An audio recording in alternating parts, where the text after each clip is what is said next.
नमस्कार दोस्तों and welcome to my channel. कैसे हैं आप सब? उम्मीद है सब बहुत ही बढ़िया होंगे और आपका पेपर भी बहुत अच्छा गया होगा।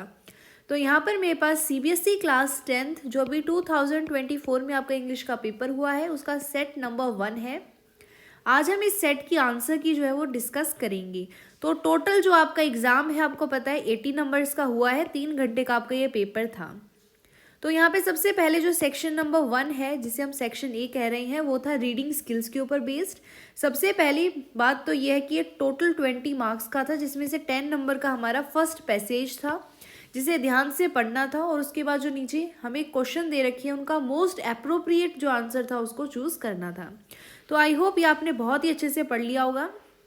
अभी देखो, ये जो आपका पैराग्राफ है थोड़ा बड़ा ज़रूर होता है लेकिन इजी होता है, तो इसी के बेसिस पे हम आंसर करते हैं फॉलोइंग क्वेश्चंस को। फर्स्ट पार्ट में बोला है which of the following statements best describe the author's attitude towards probiotics.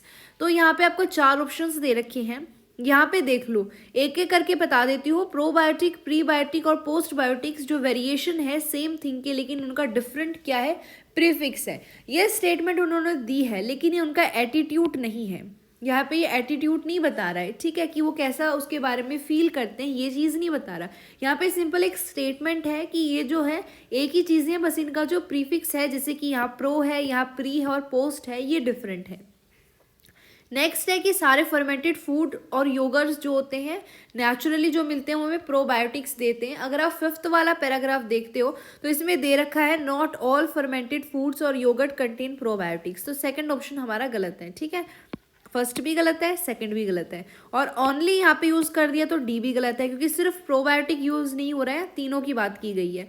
अगर आप फर्स्ट पैराग्राफ में ही चलते हो और अगर यहाँ पे देखते हो तो इन्होंने बताया था कि तीनों चीज़ें ही all three biotics are critical for supporting the community of microscopic organisms that live in the gastrointestinal tract known as gut microbiome। ठीक है, अगर आप देखते हो तो यही आपको ऑप्शन दे रखा है सी में, तो सी ऑप्शन फर्स्ट जो आपका पार्ट है उसका करेक्ट आंसर है, ठीक है।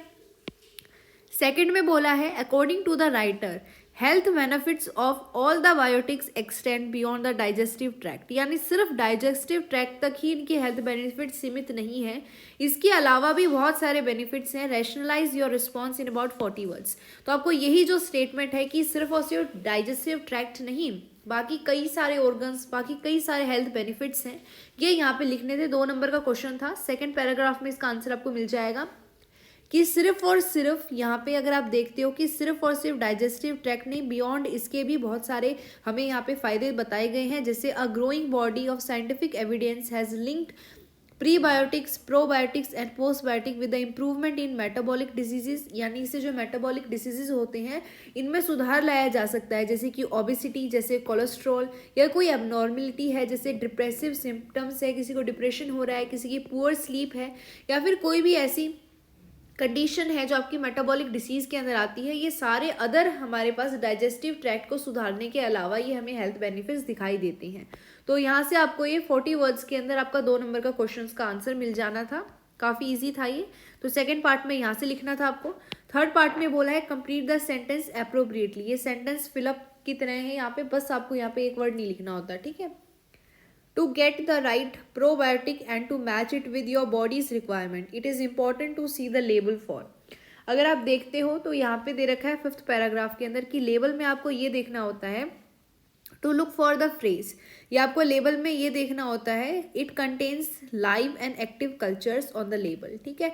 तो ये सिंपल आंसर दे रखा था कि यहाँ पे आपको ये देखना होता है, जैसे अगर आप देखते हो फिलअप में कैसे करोगे, to see the label for phrase, यहाँ से इसका आंसर था for phrase contain live and active cultures, ये इसका आंसर था।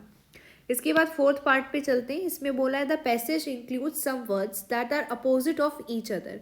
यहाँ पे हमें बता रखा है कि कुछ आपको ये जो पैसेज हैं इनमें से कोई आपको अपोजिट वर्ड मिलेगा, आपको वो सेट फाइंड करना है जो यहाँ पे पैराग्राफ में मौजूद है।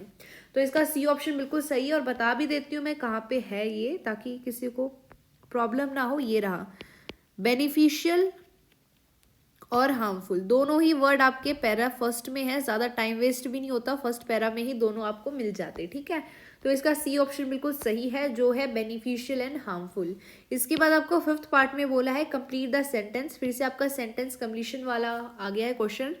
The author wants to stress the fact that there is not just one type of beneficial bacteria considered as probiotic. In fact, some probiotics have. तो ये भी आप आराम से कंप्लीट कर सकते थे, इसमें कुछ ऐसा है नहीं। ये आपको फोर्थ पैराग्राफ है, इसमें मिल जाएगा। अगर आप देखते हो, जैसे यहाँ पे बता रखा है कि इनके अंदर क्या होता है, ठीक है। तो यू हैव टू, अगर देखते हो, एक मिनट, यहाँ पे ये था कि ऑथर बताते हैं कि सिर्फ और सिर्फ एक टाइप का बेनिफिशियल बैक्टीरिया नहीं होता है प्रोबायोटिक। कुछ प्रोबायोटिक्स के अंदर क्या होता है, ये एक तरीके से हमसे पूछा गया था। तो अगर आप देखते हो कि जैसे यहाँ पे एग्जाम्पल भी दे रखा है हमें, और यहाँ पे बता रखा है कि अलग अलग टाइप के जो बैक्टीरिया होते हैं हम उनको कंसिडर करते हैं प्रोबायोटिक्स। आप यहाँ पे एग्जाम्पल दे सकते थे इसके अंदर, वरना इस पैराग्राफ से अगर आप अच्छे से लिखते तो वहाँ पे भी आपको नंबर ही मिल जाएंगे, ठीक है। क्योंकि यहाँ पे सिंपली ये पूछा गया है कि वो किस फैक्ट के ऊपर ज़्यादा ये बताते हैं, कि ये बोलते हैं कि एक ही टाइप का बेनिफिशियल बैक्टीरिया नहीं है जिसे प्रोबायोटिक करते हो। कुछ प्रोबायोटिक्स के अंदर क्या होता है वो यहाँ पे बताया गया है आपको, ठीक है। तो ये यहाँ से आपका कंप्लीट हो जाएगा। इसके बाद आपको नेक्स्ट जो सिक्स्थ पार्ट है, इसमें बोला है based on the reading of the passage examine in about 40 words the importance of prebiotics for the human gut and how they are related to probiotics. ये जो है आपको थर्ड पैराग्राफ में इसका आंसर मिल जाएगा। उसको 40 वर्ड्स के अंदर अच्छे से आपको अरेंज करके लिखना था, ठीक है। यहाँ पे यही बताना है importance of prebiotic for the human gut and how they are related to probiotics. तो थर्ड पैराग्राफ में कहाँ मिलेगा वो मैं बता देती हूँ। जैसे यहाँ पे बताया गया है कि क्या क्या इसका फ़ायदा हमें होगा। इम्पॉर्टेंस ऑफ यहाँ पे प्रो नहीं बल्कि प्रीबायोटिक्स हमें पूछा गया है। तो यहाँ से आप देख सकते हो, यहाँ से आपको मिल ही गया आंसर, तो यहाँ से आपको इसको लिख देना था। ये जो दो नंबर वाले हैं ये ज़्यादा डिस्कस करने लायक है नहीं, क्योंकि इसमें तो आपको खुद के ही वर्ड्स में लिखना था 40 वर्ड्स के अंदर, इसलिए इनको ज़्यादा मैं स्ट्रेस आउट करके नहीं बता रही हूँ। तो इसके बाद नेक्स्ट जो हमारे पास है सेवन्थ पार्ट, इसमें बोला है as a consumer if you want to pick a probiotic product. अगर आपको कोई प्रोबायोटिक प्रोडक्ट देखना है तो सबसे इंपॉर्टेंट जो थिंग है आपके दिमाग में क्या होनी चाहिए। कोई आइटम लेना है, कोई चीज़ खरीदनी है और आपको ये पता बताया गया है कि आपको प्रोबायोटिक चीज़ लेके आनी है, तो कैसे आपको पता चलेगा कि आपके दिमाग में क्या होना चाहिए कि आप प्रॉपर एकदम सही चीज़ लेके आओ। तो हमने देखा था पैराग्राफ में बोला था कि हर एक फर्मेंटेड चीज़ जो होती है प्रोबायोटिक नहीं होती है, तो हम ए को जो गलत कर देंगे, ठीक है।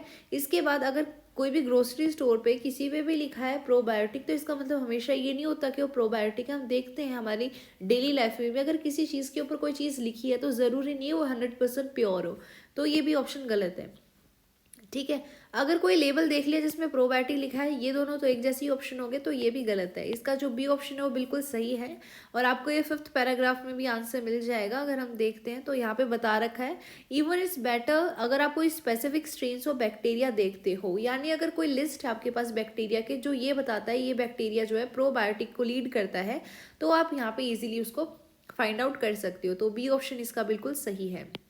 फिर अगर आप एट्थ पार्ट की बात करते हो despite their importance for the gut microbiome, ये क्या है माइक्रोबाइम, ठीक है। इसको हटा देती हूँ मैं यहाँ से, कहीं आपको भी कंफ्यूजन ना हो जाए। तो यहाँ पे the health benefit of these biotics which are present in certain foods और result from their metabolism extend beyond the digestive tract. यहाँ पे वापस यही चीज़ बताई गई है। As per this statement from the passage, how relevant are the biotics for humans? आपको यही बताया गया है कि अगर आप सिर्फ और सिर्फ इस स्टेटमेंट की बात करते हैं, ठीक है, जो पैसेज से ली गई है, तो बेस्ट आंसर इनमें से कौन सा होगा। तो यहाँ पे कहीं पर भी ये बात नहीं की गई है कि सिर्फ और सिर्फ प्रोबायोटिक, यहाँ पे कंबाइनली बायोटिक की बात की गई है, ये गलत है, ठीक है। और नेक्स्ट हमें बोला है not very relevant as more studies needed. How relevant are the biotics for, देखो यहाँ पे बताया गया है despite their importance for the gut microbiome the health benefit of these biotics which are present in certain foods for result for their metabolism extend beyonds the digestive tract. तो इसमें बोला है कितने इंपॉर्टेंट होते हैं, कितने रेलिवेंट होते हैं ह्यूमन के लिए, ठीक है। तो ऐसा तो बिल्कुल नहीं है कि यहाँ पे साइंटिफिक एविडेंस की बात की गई हो तो यहाँ पे हम इस चीज़ को नहीं चूज़ कर सकते, और नॉट वेरी रेलेवेंट।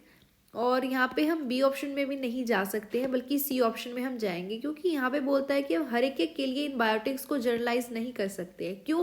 क्योंकि सिर्फ इसी स्टेटमेंट से आंसर देना था, तो इसी स्टेटमेंट में लिखा है कि ये जो होते हैं ये कुछ सर्टेन फूड में होते हैं, सिर्फ गिने चुने खाने के अंदर पाए जाते हैं। अब हर एक जो फूड है आप देखते हो, बहुत सारे लोगों को एलर्जी भी होती है, तो अगर कुछ सर्टेन फूड के अंदर ही पाया जाएगा तो आप जनरलाइज नहीं कर सकते हो कि हर एक इंसान उस चीज़ को कंज्यूम कर पाएगा। इसी वजह से अगर आप सिर्फ इस स्टेटमेंट, अगर देखो इसको ध्यान से पढ़ोगे तो बोल रहा है इस स्टेटमेंट के अनुसार कितने रेलेवेंट होते हैं, तो इस हिसाब से तो सी ऑप्शन इसका बिल्कुल सही होगा। ठीक है, तो इस तरीके से आपका फर्स्ट पैराग्राफ था। थोड़ी मेरी तबीयत डाउन चल रही है, तो आई होप ये आपको क्लियर हो गया होगा, और आप मुझे कमेंट करके बता सकते हैं आपका पेपर कैसा गया था। धन्यवाद।